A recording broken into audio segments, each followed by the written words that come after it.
You're listening to the No Labels, No Limits podcast with best-selling author Sarah Boxx, where you get the inside scoop on the steps action takers and decision makers take to align their purpose to their principles and achieve their goals in business and life. We focus on the mantra, no labels, no limits, no excuses. And now, without further ado, please welcome your commanding coach with plenty of chutzpah and heart, Sarah Boxx. Hey there, everybody. Sarah Boxx, your host of the No Labels, No Limits podcast. As you know, this is a podcast all about shedding our limiting labels and beliefs so we can show up, be truly and fully ourselves, and therefore have a major impact in the world for ourselves and those in our lives. Today, we're going to have a lot of fun because I get to have a conversation with one of my very favorite people, Summer Zifko. Now, some of you guys listening already know Summer. If you've ever been a guest on the podcast or you've been a client of ours, you will know Summer from her many hats as a behind the scenes, make it all come together flawlessly systems person and troubleshooter. But that really isn't all Summer is.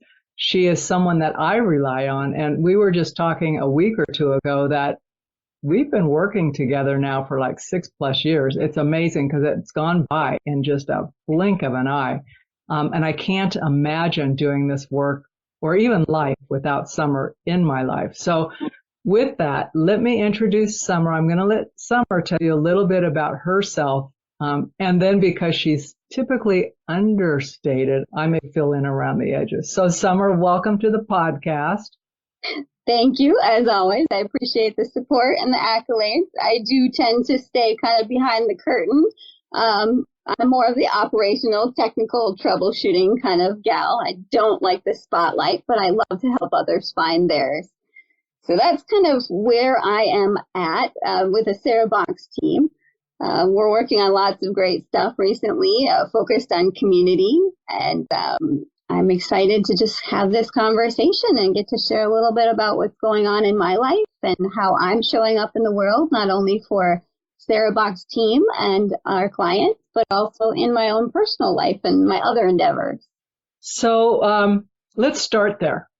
Let's start with what are you focused on right now? Let's start with your outside of Sarah Boxx team first, because that is super interesting to me. I know before we have our weekly team meetings, I usually will prod you for, hey, what's the latest and the greatest? Because honestly, I like to be amazed and surprised. So what is top of mind for you right now in your other aspects of life? Well, as you know, we are more than just how we show up in one segment of our work. So I have a lot of irons in the fire. I actually am a realtor in the state of North Carolina, and I own rental properties. And the fun thing is that most people wouldn't expect is that I own and operate and fix and maintain and rent out all of my units by myself. So I don't have a property manager. I'm frugal and I like to learn as I go, and I like to build relationships. And so I hope that, one day my renters become homeowners so I can help them with that next step in their life. But right now, my biggest thing is that I just had renters move out. And unfortunately, after being there for 2 years, they had family move them out while they were out of town. And the family kind of destroyed a lot of things during the move out process. Because if it's not yours, sometimes you always don't care the most about it. So right now it's all about trying to fix what's broken and troubleshoot what I don't know how to fix and learn how to fix it myself. Well, you recently did that with pipes. You've had many, I would say, growth opportunities, and you never really step away from them. You always have a good sense of humor, even when it's like I'm thinking, oh my God, I would have thrown in the towel and called in experts like 2 years ago. But you really have a can-do spirit. So where did that come from, Summer? I'm a glutton for punishment. No, it came from my parents. Actually, it's genetics. They just stayed with me for a week. They come from Wisconsin, where I'm originally from. And so they came and brought my daughter back after she visited there for a few weeks. And they stay a week and they help me around the house. And so it's very much genetic because I see what they do and I'm like, oh, that's very similar to how I operate. And there are some drawbacks to that because, when you're in the middle of a project, you sometimes forget to eat or drink or, the important self-care because you just want to get it done. And so I think that's just inside me. It's how I'm wired. It's a get it done mentality. So, okay, don't pretend I'm me, but pretend I'm someone coming to you and I want to do some similar things to you. I want to invest in rental property. What advice would you give me? Would you suggest I be my own all-in-one person like you are? What advice would you give? Well, it depends on your attitude and your ambition. If you're built like me, if you're in my similar Enneagram type, you're going to want to do these things yourself and learn on your own and, refuse help at certain stages. So I guess I would say if you have a lot of dedication and passion, then go for it. Look for a good deal. Find a realtor that can help you along the process, somebody who's familiar with investors, and then just learn as you go because there's so many things that you cannot learn from a book. You cannot learn in school. But you really just have to muddle through and learn on your own, trial and error. And, when it's painful, you learn those lessons well. They stick. They do. And then you tell others and you help them so that they don't make that same error because it is so painful. So in the end, you're helping yourself, but you're also helping your community. I kind of think that's like going to school. You pay up front to learn some stuff, then you have to apply it, right? But there is that cost, whether it's a financial cost, seat cost, experience cost, and it has to be paid somewhere along the line. So you can shorten the learning for somebody else, but they still have to roll up their sleeves and get involved in it, and I know we were for a short time when we hadn't sold the house, but we bought another house. So we were using the existing house as rental property. You learn fast. You learn fast on who should be in that house, who shouldn't be in that house, what it costs when people move out and what it's going to cost to get it re-ready. You learn a lot, even though you think you know a lot, right? As a homeowner or something else, it's different. And you learn fast because the mistakes are expensive. They're expensive. But you know what? It is really good learning. It is. And honestly, I helped my friend, and usually, sometimes business is hard with friends, but she's one of my very close personal friends. And I helped her buy her first home. And she did exactly that. She fixed it up and she rented it out. And now she has, positive cash flow on her first rental property. And it's appreciated, $25,000 since she bought it last year. So it's all about just, making the moves, to be honest, just showing up and getting out there. I like that whole thing. You got to show up, roll up your sleeves and get it going. So Summer, don't you think? Yeah. That's kind of how you approach our work too. People, I don't know what people think. I think sometimes people go, okay, this is the forward facing side. They see what we do in business, like what we do, either as our clients or on the podcast, but not the moving gears behind it. And there are times when we're scratching our heads and going, I don't know. Let's see if we can fix this. Not that long ago, we had both our website and our podcast go down, right? And here's Summer. She's camping in the woods. Finally, she's taking vacation. She's in the woods of Wisconsin. And I get a text going, just for your information, I patched this from the woods, but we need to attend to it. So, things don't go smooth. Not all the time, but you have to always have that plan B or plan A through Z, however you like to calculate things. I'm more of a planner, so I have lots of backup plans and lots of resources already kind of in the back of my mind. So if I do encounter a roadblock, a stumbling block, something that I can't defeat on my own, that I can kind of move along that next step. And that's That's again how I'm wired. It's a troubleshooting process, and it's so applicable to every part of your life and your business. It's well, like you anticipate. Yeah, we have a problem. What are my options to solve it? Let's do some testing and, process of elimination, and we'll find something that eventually works. So you mentioned your Enneagram type, and if folks are listening and you know your Enneagram type or you're familiar with the Enneagram, I'm asking you, even though we never want to guess somebody else, think about what Summer has shared and think about, wonder how she might be wired. Share a little bit about what you know about yourself from knowing your type and what really kind of sets you apart and makes you special. Well, I have a lot of attention to detail. I'm very driven.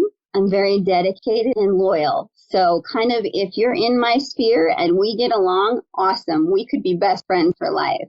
But if you are shady, if you are unpredictable, if you are unreliable, we may not get along so well. But that's okay because there's lots of other people on this planet. So some of my drawbacks are, I suppose, is I'm a little too dedicated. You may not say that's a drawback, but it can lead to things like I mentioned previously, lacking self-care, taking time to reflect and pause, neglecting people around you. So those things are kind of like my blind spots, if we want to put it gently. And so I know to look out for them. And sometimes I just totally ignore that that's happening just so I can get the work done. But most of the time, I'm more reflective now, and I'm able to just kind of press pause and go, okay, this isn't so healthy. How can we correct course and just change things a little bit based on the perspective, of clarity? So, yeah, that's me in a nutshell. Yep. So Summer's a 6. And one of the things that I love is I'm a 5. So we really, when there's research to be done, we both can fall in the same dang hole. We're doing it slightly differently. Like Summer's looking for fixes and solutions, and I can just get sucked into like, oh, this is great information without pausing to go, so what? What are we going to do with it? Where does it attach, right? So there will be times I just go, I need to talk to Summer because she'll go, okay, that's very interesting. But so what? She doesn't say so what, but that's what you're thinking, right? Well, I ask more pertinent questions to help lead you down a path of a solution. So together we find our way. We do. But I also think that we're supported by the rest of our team who end up in the heart and other areas of the Enneagram, right? Because we're very much in that headspace. And even though we link to those other sites, you can hear it when we're having our weekly team meetings that here comes the heart side. Oh, yeah, there we go. And the creative side, because sometimes I do have a creative side, but it's hidden a lot of time by my need to focus on the technical. So when I feel that creative energy coming from another one of our team members, I'm like, oh, yeah. And then we can build on that. And then suddenly it snowballs into like these really great ideas. It's really fun to watch you three ping pong off of each other because that's exactly what happens. Ken will get going and you'll go, oh, and this, and Maria will go, oh, and then this, right? And I'm going, oh my God. In 15 minutes, a major decision not only got made, but evolved, right? And then all you had to do was sit back and go, oh, let them at it. They'll figure it out. Because you're smart. Why would I do anything else? It's like, why work with really smart, talented people and tell them they're messed up? It's like, let them go. Let them go. Watch the show and bring me back to ground when I need to. So Summer, what is staying on that track? What the heck are your focus points right now for us as a team? Because you are behind, I think about you sometimes as the magician behind the scene who has her fingers on all the strings. You know what's going on. So what is your focus right now for the SandBoxx and the work we're doing? What are you working on? Well, I can't say I have my fingers on all the strings, but I do have a fair share of them holding up things. Right now, we're working on launching our Heartbeat community, which is our SandBoxx umbrella. So we are going to be offering a very interesting kind of collaborative space for professionals to come and join and, share their insights, learn and grow. So there's really a lot of space and room for people to get together virtually to find answers to their solutions, to share their successes, to find expert advice. So there's really something for everyone. We've done a few recent blog posts and social media posts on that very same topic. So I'm excited to release even more out as the month continues on. And so we're releasing that on September 7th for everyone to join. So what are some of the things I might see when I go in there? Or, like, what are some of the fun things? Well, you can kind of get to learn everybody that's in there, learn about them, because everybody has to start by creating a little profile about kind of why they're there and what they hope to get out of it. Because it's a new space. So we're all finding our feet. So when you get in, we hope that you're able to kind of navigate. It's very easy to kind of pop around to the different tabs. And there you'll find it organized into very clear groups based on maybe what you're looking for. So whether it's you're looking for expert advice, or you're looking for a recent podcast interview, or you're looking for maybe somebody who's already in the group is contributing to a masterclass or a special event. There's just really no limit to what we can put in there. So our initial members are actually going to help drive that vision. We know what we want it to look like, but that's not really what's so important. It's our community and what our community needs. Yeah, I agree. And one of the things, I had an interesting interaction yesterday, and which led to a follow-up, and I'll explain that to you. But I realized, had that happened within the SandBoxx, it wouldn't have needed me there. But I interviewed this gal for the podcast a week ago. Super great. And I'm so excited when we finally get to release it. She was great. And I'm not sure I expected it to be that great. I mean, it's like, I don't know, many of our podcast guests, but it was so educational. She was so fun. So then that's a week ago. I'm all pumped about that. Can't wait to release it. Then yesterday, I interviewed someone else in another country. She's from Germany. This gal's from the US. And halfway through, I'm interviewing, I'm thinking, oh my God, these two people need to connect. I want to do a 3-way interview. So after I do the interview, I asked the gal from Germany, I says, would you be interested? And I told her about the other gal. And she goes, oh, do you think she'd say yes? And I says, pretty sure. Your topics are similar but different, but I think you two need to know each other. Why do I think that? I don't know. But anyway, so I reached out. We're going to do a 3-way conversation, which I'm so excited to share with listeners, because we'll be talking about 2 different topics that are linked. Super great. But I realized that had that been in the SandBoxx, those two would have had profiles. They could have said, hey, who else is interested in XYZ? And then just said, hey, I'm doing this work. I'm curious what research you have on that, because these both do heavy research, and they're really kind and really smart people who are out to help the world. And I thought I wouldn't have been necessary in that, right? I'm glad I was, because it was super fun. But that can also happen in the SandBoxx too, right?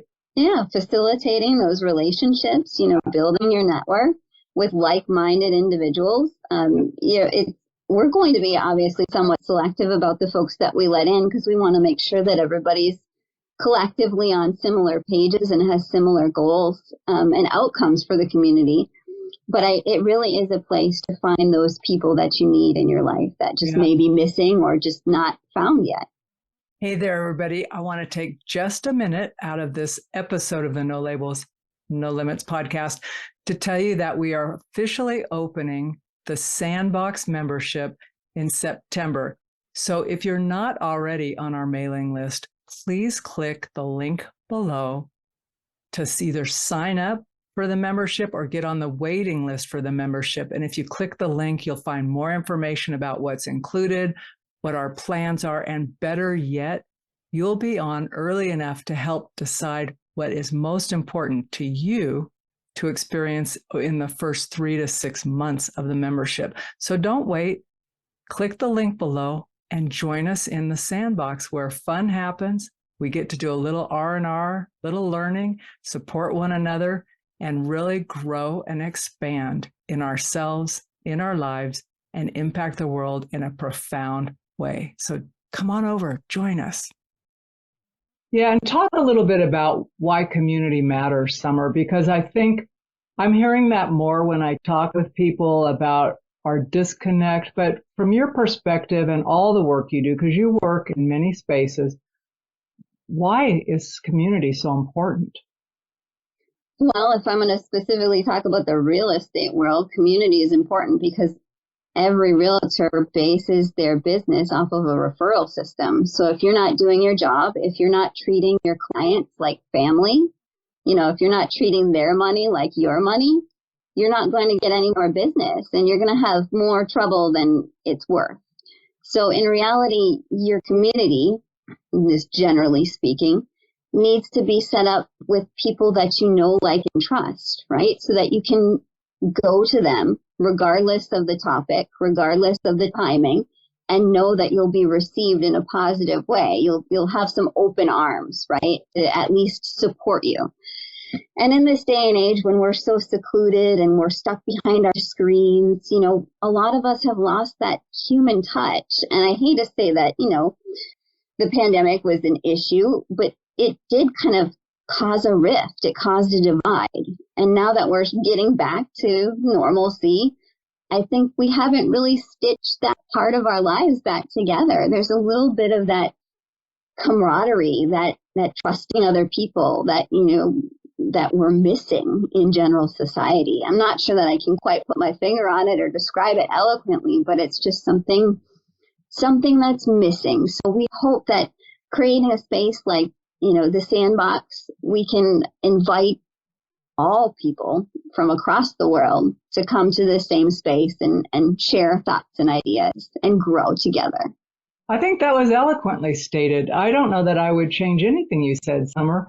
There is a sense of, I don't want to say it's a safe space because it isn't about protecting how people feel, but it is a cordial space. It's a space where you have to show respect to one another, whether you agree with them or not.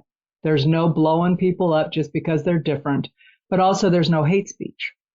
And we really do hope that, because we're connected to people throughout the world, and we do hope we have a lot of cross-pollination. We have people from different walks of life. They do different things in the world, different things professionally, in their home life, really creative people. And it's more than just the dimension of them in their personal lives. I'm working on getting Ken to, he doesn't know this yet, so maybe I should mention it to him next week and see what he thinks. Hey, just between us, but he'll know by the time this goes live. But, he oftentimes during the day, he'll share a picture. And, we know Ken is super creative, visually and idea wise. But he sent me this beautiful picture yesterday and he interpreted it one way. He says, yeah, I took this picture. I'm thinking, oh my God, number one, you captured that picture. And I said, Ken, by the time I would have thought to take the picture and thought, where's my phone? It's not even on. I said, you captured it. He goes, yeah. And I says, I can't even think that fast. Right. And he goes, no, I always think in pictures.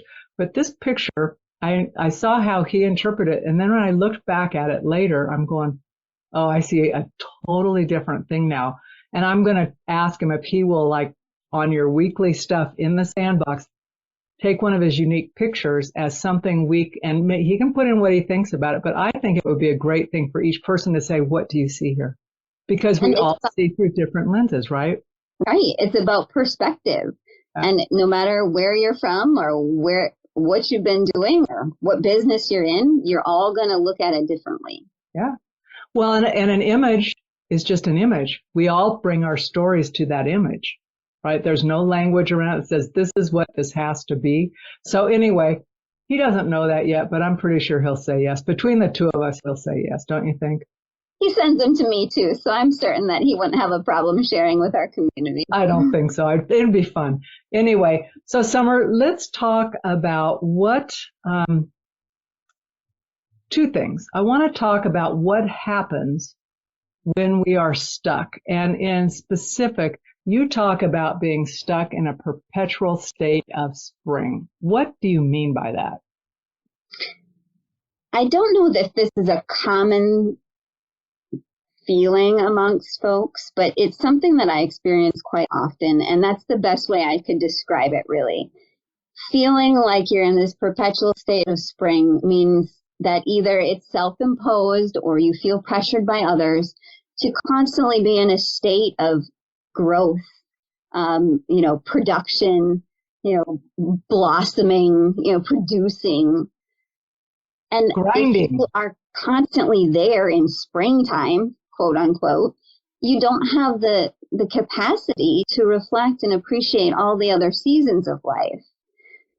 It's important to be well-rounded. And this is one of the things that I'm trying to convey to my daughter as she grows up. She's 12 and she's kind of in like that very influential time of life where it's time for me to impart some really important words of wisdom and life lessons. And so I'm always trying to help her just realize that, it's important how we show up in life. It's important to stay dedicated. It's important to be loyal and consistent and always open to learning. I may be off track here, but just this morning I taught her how to change her first tire. So, she brought along her earbud and she was trying to listen to music. I'm like, no, put all the electronics away. This is learning time. Get your tools. Help me carry stuff. Here, I'll show you how to get off one nut. You got to do the others. And then, so she learned how to use tools. She learned a valuable life skill so that she can, if she's stuck on the road somewhere, she could do this on her own if she needed to, instead of having to rely on, with somebody to pay to come and fix it for her. Or a stranger even, Yeah. So, a lot of what I do is self-reliant, but I also rely on my community, my resources. I have all of these people in my life. Sometimes I don't even stop to think about how many people that I actually do have because I'm an introvert. But when it comes down to it and I'm stuck, I'm in a pickle, I got myself a conundrum, I'm like, okay, well, what are my options? And then people start to surface and I'm like, oh yeah, what about so-and-so? Well, he's got this we can use. So being resourceful, I guess, is another important characteristic. So when you notice that push of spring and new growth, Summer, what do you do to not stop it, but to not get sucked into the vortex of it? Well, first off, you have to recognize where you're at. If you don't know that you're there, you can't course correct. So I guess I have to realize that usually my body tells me. Usually my body's like, oh, you're really thirsty, or you haven't eaten since, this morning, and it's now dinner time. So sometimes you just have to listen a little more intently to your inner self and what your body is telling you and what your heart's telling you, instead of your mind always pushing you to go, go, go. So that's how I recognize where I am, is usually because I push myself to a point of exhaustion.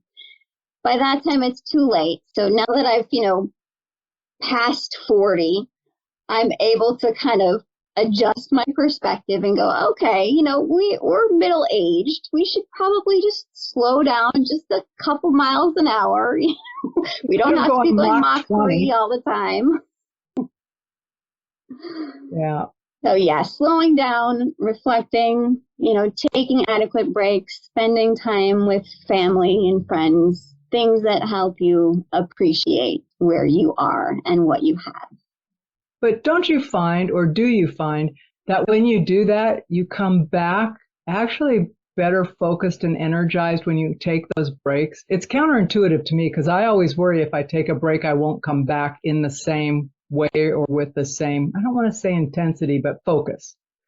And it's ended up being the opposite. So what you have to do is you have to be intentional about your workload.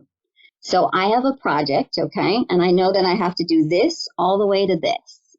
And if I go, okay, how long is that going to take me?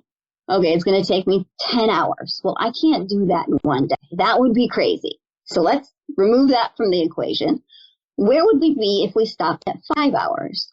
And would that be a good stopping point where I could clean my tools or, change direction and take a clean break? So that's what I do to help myself gauge and create healthier habits, is by blocking my time and putting a little more intention on the front end in planning instead of just diving in and giving hoping no for the regard. best. I know. Right. It's like, are you ever going to stop? Oh, how long have I been doing? Yeah. Wow. I didn't mean to be in the office all day. Right. No, I know those breaks are important, but the real key here is what you said about being intentional about it, right?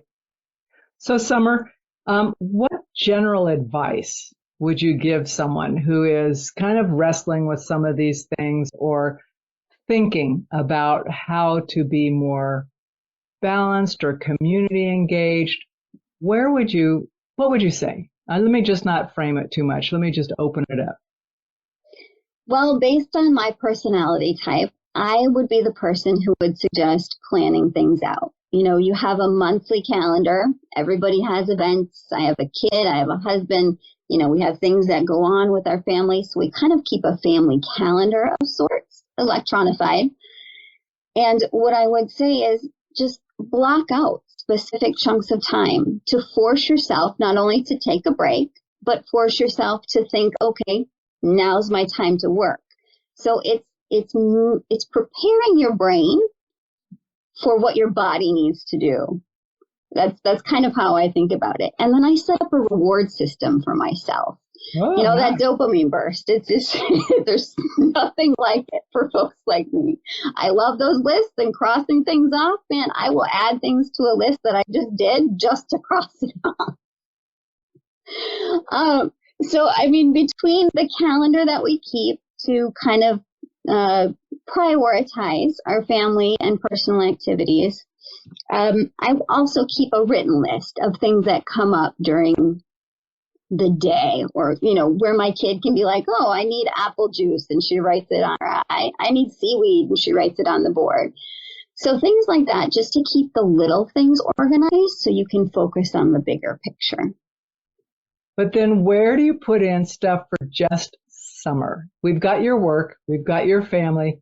¿Dónde está Summer in all of this picture? Summer is missing usually, but I've been trying to do better about identifying time to take for myself. So just in this past year or two, I've made time for travel. So travel is my escape, because it forces me to remove myself from all of my responsibilities, including motherhood and, wife. So then I can just kind of check out of everything. And that's really the only way that I can relax, truly and honestly, because I need a block of time. So doing small things will kind of refuel me and re-energize me to get through my day. But really, to keep up that longevity, I need something like a block of time where I just set aside. So travel is where it's at for me. And I've done really well about taking 1 or 2 trips by myself each year. Yeah, I would say over the last year and a half, you've done really well. From the first time we were working together, right? Well, I'm thinking you would go on vacation, but you would stay like daily almost communication. Here's the stat. I'm thinking, really? We've got to fix our systems, because I love that you're that dedicated, but honest to God, I need you to take care of Summer. So, but I do want to ask you more directly, because I can imagine another professional woman in your space, has a husband, kids, successful businesses, multiple businesses. How much time do you need? Like when you say a block of time, what is a block of time for you? Like, is it 8 hours or 3 days or a week? Like what really helps you personally? I think to have, minus travel and all the other encumbrances to be where you're at in your vacation or safe space, I think I need at least 2 days of just complete disconnect, downtime, because my brain it's not that it functions on a higher level. It's just always thinking. Like, it doesn't give me, like, I look at my husband sometimes and I'm like, hey, what you thinking about? He's like, absolutely nothing. And I'm like, really? How does that happen? Because I can't even if I tried. So I think that's why I need that block of time from a vacation, because it just forces me. It forces my brain to kind of do a shutdown reset, hard reset. Okay, so a minimum of 2 days. Yeah, and more than just once a year. A couple times a year. If you get me on a longer stretch, I might be able to do once a year. But if we're talking honestly, I think a couple of times a year just to change the scenery and reset is required for somebody who is as active as I am in all that I do. So, and I think what's great, and this is, I think, one of the other points, is that we can give ourselves permission to have that time. Well, that's why I was hushing you when you were telling me that I had taken quite a few more vacations this year than the first year we met, because it does honestly still make me feel a little bit guilty. Like, should I maybe not? When I go away, things do sometimes slip through the cracks. But then I realized, nobody died. Everything worked out in the end. We found a solution. It wasn't a life or death situation. So I'm kind of learning to let things go. And I don't know if that comes with age and experience, or maybe just too many bad experiences where you learn. Well, I think some of it's age related, Summer, when we realize that not everything rests on our shoulders, and the world won't come to an end if we take care of ourselves. I do think that over time that becomes a little more front and center. Like, it's like, okay, nobody died. I mean, I really do think about it when people say, what, you're not home? And I'm thinking, look, my business is not brain surgery. If I don't show up, or someone has to fill in for me, or I have to fill in for someone else, no one is going to die. But we act like it, like, oh my God, if this happens or this happens, it's the end of the world. And I'm thinking, okay, yeah. So we're a day behind on something. And unless it's something that was critical, like time sensitive for somebody else, I just don't think we need to make a crisis out of everything. And honestly, for me, the people I work with are more important, and their health is more important. So if we can't do our work together in a way that's healthy for all of us, we need to rethink what we're doing. I need to rethink what I'm doing. So that's why I'm happy you took more time, because I see from behind the scenes, I'm thinking, girl, don't burn out on yourself. We all want. I need you. Don't burn the candle at both ends. It isn't because I just need you. I love you. I do. I care. And I'm thinking, you know what? If I wasn't working with you, I would still be on your butt. Like, hey, how you doing? Our team has grown together like family. And I think that's what we hope to bring into our community too, is that feeling like everybody's family, no judgment, no, mean words. We're just going to learn from each other and grow and cry on shoulders and do what we need to do to get through in this crazy world. Well, and that's funny. I was interviewing, as I mentioned to you before we hit record, two folks who are clients, but honestly, I feel like I'm related to them. And we said that at the end before the recording was off. And he said, I don't know what your schedule's like. And I said, you know what, just reach out if you need anything, because as far as I'm concerned, you're never going to escape, because you're family now, because we do think that way about the folks we work with. So anyway, we are off track, but I'm happy to be off track on that particular topic. So final words of wisdom from you. Yeah, I mean, I guess just in general, stay true to you, embrace your own weaknesses, your own faults, because that way, no matter what anybody says or thinks about you, they can't undermine your confidence. They can't cut you down, because you're already okay with who you are. And I think that's what's most important as we go through life. Okay, that is an official mic drop. So No Labels, No Limits listeners, come on back next week for another great interview, and find Summer and the whole team in the SandBoxx when you get an announcement that we're live on September 7th. So hop on over and join us there, because we'd love to know you if we don't already know you. You've been listening to the No Labels, No Limits podcast with best-selling author, change agent, and strategic vision coach, Sarah Boxx. You can grab the show notes and find out how to work with Sarah at sarahboxx.com/no labels, no limits podcast. We'd love this podcast to reach as many people as possible. So please remember to rate, leave a 5-star review, and share the podcast with someone you think would get value from this conversation. Until next time, keep taking those daily action steps to align your purpose to your principles and achieve your goals in business and life.